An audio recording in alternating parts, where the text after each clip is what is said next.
விண்வெளியில வாழ்ந்தா ஒரு மனுஷனோட பார்வை எப்படி மாறும்னு என்னைக்காவது யோசிச்சிருக்கீங்களா? வாங்க நம்ம விண்வெளி வீராங்கனை சுனிதா வில்லியம்ஸோட கண்ணுல இருந்து இந்த உலகத்தை பார்க்கலாம். அவங்க சந்திச்ச சவால்கள், அவங்களுக்கு கிடைச்ச ஒரு புது பார்வை, இத பத்தி தான் நம்ம இப்ப விரிவாக பார்க்க போறோம். 608 நாட்கள், அதாவது கிட்டத்தட்ட 2 வருஷம். யோசிச்சு பாருங்க, பூமியை விட்டு அவ்வளோ நாள் தனியா விண்வெளியில வாழ்ந்த ஒருத்தரோட அனுபவம் எப்படி இருக்கும்? அவங்களுக்கு என்னெல்லாம் புரிஞ்சிருக்கும்? இந்த ஒரு நம்பரே அவங்களோட பயணம் எவ்வளோ ஒரு மகத்தான விஷயம்னு நமக்கு சொல்லுது. பாருங்க, இந்த ஒரு மேற்கோள் தான் அவங்களோட மனநிலைக்கு அஸ்திவாரமே. ஏன்னா விண்வெளியில அடுத்த செகண்ட் என்ன நடக்கும்னே சொல்ல முடியாது இல்லையா? அங்க எல்லாமே கணிக்க முடியாதது. அப்போ அந்தந்த நிமிஷத்துல என்ன செய்யணுமோ அதை செஞ்சு வாழ்றது மட்டும்தான் ஒரே வழி. சரி, இவ்வளோ பெரிய இடத்துக்கு அவங்க எப்படி வந்தாங்க? சின்ன வயசுல இருந்தே ஆஸ்ட்ரோநாட் ஆகணும்னு கனவு கண்டாங்களா அப்படின்னு நீங்க நினைச்சா அதுதான் இல்ல. அவங்க பாதை நிறைய திருப்பங்களும் சந்தேகங்களும் நிறைஞ்ச ஒரு பயணம்.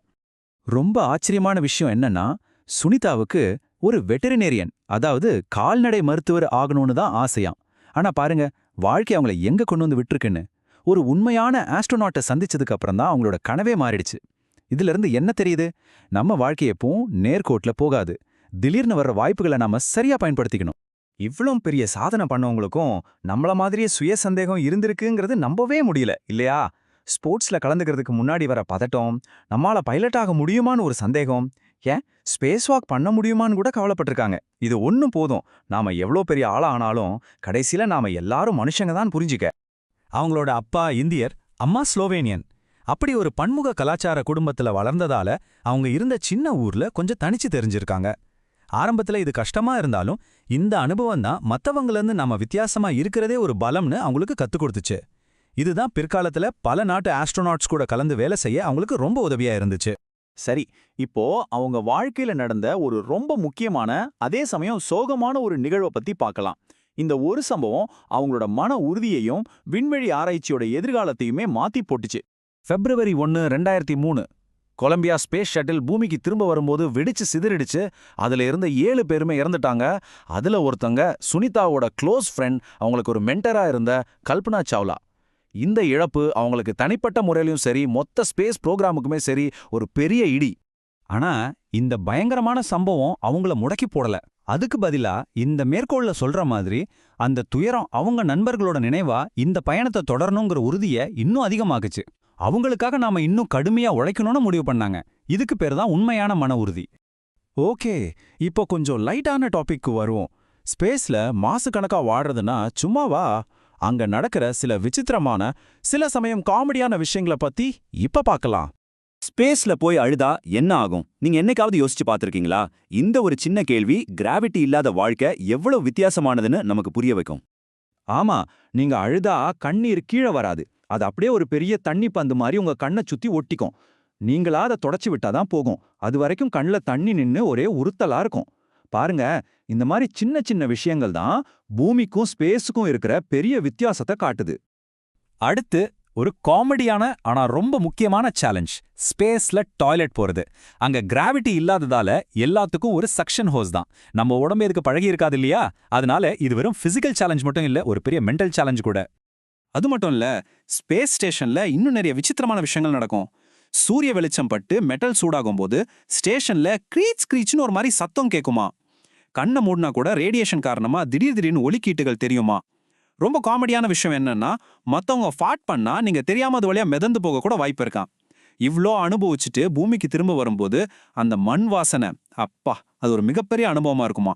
அப்புறம் அவங்க ரொம்ப மிஸ் பண்ற ஒரு விஷயம், சாதாரணமா ஓடுற தண்ணி வர்ற ஒரு சிங்க் தானா. இப்போ கதை இன்னும் சீரியஸ் ஆகுது. உயிர் போகுமா இருக்குமாங்கிற நிலைமையில அவங்களோட பயிற்சியும் மன தைரியமும் எப்படி டெஸ்ட் பண்ணப்பட்டுச்சுன்னு 2 சம்பவங்கள் மூலமா பார்க்கலாம். 5 1 இல்ல 2 இல்ல 5 த்ரஸ்டர்கள் ஃபெயிலியர். இது ஏதோ சின்ன டெக்னிக்கல் பிரச்சனை இல்ல. ஸ்பேஸ் ஸ்டேஷன் கூட அவங்க விண்கலத்தை இணைக்கிற ரொம்ப ரொம்ப முக்கியமான நேரத்துல இது நடந்திருக்கு. நிலைமை கைமீறி போயிட்டு இருந்துச்சு. அப்போ அவங்க எப்படி இதை சமாளிச்சாங்க? கம்பார்ட்மெண்டலைசேஷன் ஒரு டெக்னிக் மூலமா தான். அப்படின்னா என்னன்னா, ஒரு பெரிய பிரச்சனையை மொத்தமா பார்த்து பயந்துடாம அதை சின்ன சின்னதா பிரிச்சு ஒரு நேரத்துல ஒரு விஷயத்தை மட்டும் சரி செய்யறதுல கவனம் செலுத்துறது. சுனிதாவே சொல்றத கேளுங்க. ஒரு பெரிய பிரச்சனையை மொத்தமா ஹேண்டில் பண்ண முடியாது, அது நம்மள மூழ்கடிச்சிடும். ஒரு நேரத்துல ஒரு சின்ன ஸ்டெப் தான் எடுக்கணும். இது ஸ்பேஸ்க்கு மட்டும் இல்ல, நம்மளோட வேலை, வாழ்க்கைன்னு எல்லாத்துக்குமே பொருந்தும் இல்லையா? இதோ இன்னொரு திகிலான சம்பவம். ஒரு சேட்டலைட் வெடிச்சு சிதறிடுச்சு. அதோட குப்பைகள் எல்லாம் ஸ்பேஸ் ஸ்டேஷன் மேல மோதுற அபாயம். நடு ராத்திரில அலாரம் அடிக்குது. அவங்க கையில இருக்கிறது வெறும் 45 நிமிஷம். அதுக்குள்ள அவங்க தப்பிச்சு போற விண்கலத்துக்குள்ள போயாகணும். டைம் வேகமா ஓடிட்டு இருந்துச்சு. அந்த உச்சக்கட்ட பதட்டத்துக்கு நடுவுல அங்க நடந்த ஒரு விஷயத்த பாருங்க. அவங்க எல்லாரும் தனித்தனி கேப்சூல்குள்ள போக போறாங்க. திரும்ப ஒருத்தர் பாப்போமான்னு கூட தெரியாது. அந்த நிலைமையில வெவ்வேறு நாட்டை சேர்ந்த அந்த ஆஸ்ட்ரோநாட்ஸ் ஒருத்தர் கட்டி பிடிச்சி பூமியில பார்க்கலான்னு சொல்லிட்டு போயிருக்காங்க. பாருங்க, ஆபத்து வரும்போது நாடு மொழியெல்லாம் மறைஞ்சு மனுஷங்கிற உணர்வு மட்டும்தான் நிக்குது. சரி, இவ்ளோ அனுபவங்களுக்கு அப்புறம் சுனிதா கட்டுக்கிட்ட மிக முக்கியமான பாடம் என்ன? கிட்டத்தட்ட 2 வருஷம் நம்ம பூமியை வெளியேந்து பார்த்திருக்காங்க. அது அவங்களுக்கு என்ன ஞானத்தை கொடுத்துச்சு? ஒவ்வொரு ஆஸ்ட்ரோநாட் கிட்டையும் நாம கேட்க நினைக்கிற அந்த முக்கியமான கேள்வி, பில்லியன் கணக்குல நட்சத்திரங்களை பார்த்த உங்களுக்கு வேற எங்கேயாவது உயிர் இருக்குன்னு தோணுதா? நாம தனியா இல்லையா? அவங்களோட பதில் ரொம்ப தெளிவா, எந்த சந்தேகமும் இல்லாம கண்டிப்பா அப்படிங்கிறது தான். இவ்ளோ பெரிய பிரபஞ்சத்துல நாம ஒரு நட்சத்திரத்தை சுத்துற ஒரு சின்ன கிரகம்தான். அதனால வேற எங்கேயும் உயிர் இருக்க வாய்ப்பு அதிகம்னு சொல்றாங்க. அதுக்கு ஒரு ஆதாரமும் சொல்றாங்க. ஸ்பேஸ் ஸ்டேஷனுக்கு வெளியே அந்த கடுமையான சூழல்ல கூட சின்ன சின்ன நுண்ணுயிரிகள் உயிர் வாழ்றத கண்டுபிடிச்சிருக்காங்க. இதுவே பெரிய ஆதாரம் இல்லையா? கடைசியா இந்த எல்லா அனுபவத்திலிருந்தும் அவங்க கத்துக்கிட்ட ரொம்ப சக்தி வாய்ந்த ஒரு பாடம் இதுதான். விண்வெளியிலிருந்து பூமியை பார்க்கும்போது அங்க கோடுகள் தெரியாது, நாடுகள் தெரியாது, மதம், இனம், மொழின்னு எந்த பிரிவினையும் தெரியாது. ஒரே நீல நிற பந்துல வாழ்ற ஒரே மனித இனமா தான் நாம தெரியும். அதனாலதான் அவங்க சொல்றாங்க, மனுஷங்க இயல்பாவே நல்லவங்க. நாம ஒரு நிமிஷம் நின்னு ஒருத்தர் சொல்றத ஒருத்தர் கேட்டாலே போதும், நம்மளோட நல்ல குணம் நமக்கே தெரியும்னு.